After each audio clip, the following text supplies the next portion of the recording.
From Keene in the Shire, the Liberty Media capital of the world, this is Daryl W. Perry, host of FPP Radio News for Tuesday, May 26, 2015. Silver is trading at $16.77 per ounce. Gold is valued at $1,192 per ounce. And according to BitcoinAverage.com, the average price of Bitcoin is $239.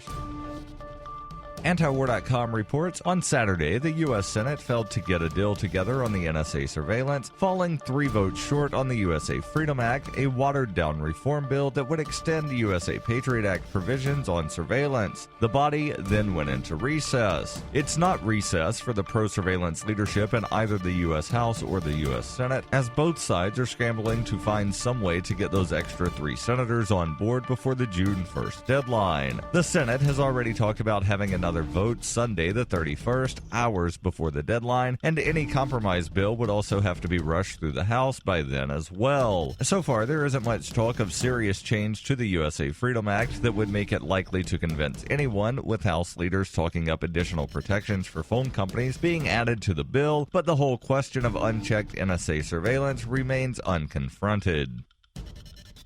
In Survivor Max by Davi Barker, 11-year-old Max must survive the zombie apocalypse alone in New Hampshire. Slow-moving and non-thinking, the lame brains swarm his home searching for living flesh. Max must apply his Porcupine Freedom Scouts training to plan his escape, but first he must prove that he's too smart to die. Look for Survivor Max on Facebook and Amazon, or read Chapter 1 free at survivormax.com.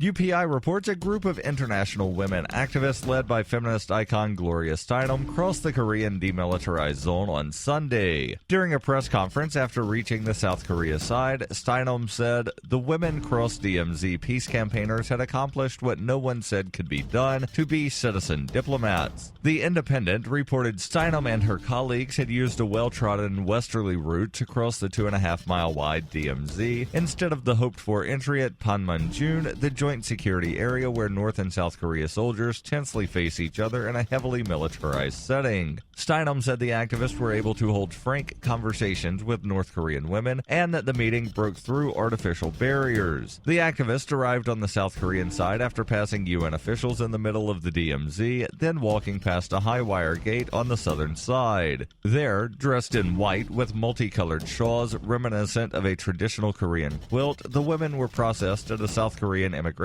center, the same checkpoint where numerous South Koreans pass through when heading to Kaesong Industrial Complex in North Korea. North Korean defectors said last Thursday that they were opposed to the activists in response to the news of some of their alleged pro-Pyongyang remarks. For over 35 years, Robertson Roberts has been a trusted source for buying and selling your investment-grade precious metals. They also take Bitcoin for precious metal purchases and permanently removed the minimum purchase order for all orders paid in the digital currency. Call Robertson Roberts today for knowledgeable advice on investing and a forward-thinking approach to new technologies. 850-478-5270 or online at rrbi.co.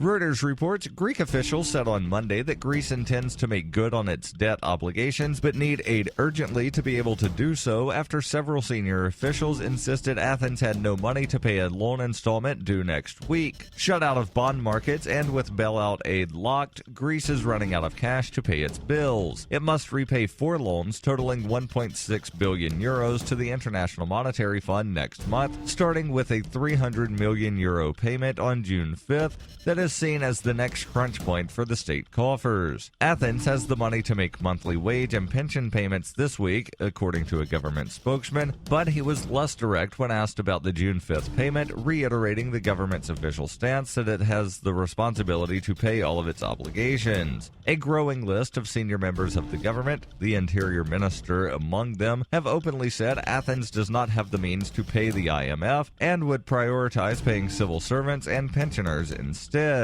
Greek officials have frequently threatened to default in recent weeks, arguing the country does not have cash, which Eurozone officials have dismissed as a negotiating tactic to raise pressure on creditors to disperse aid. This has been FPP Radio News, online at fppradio.com.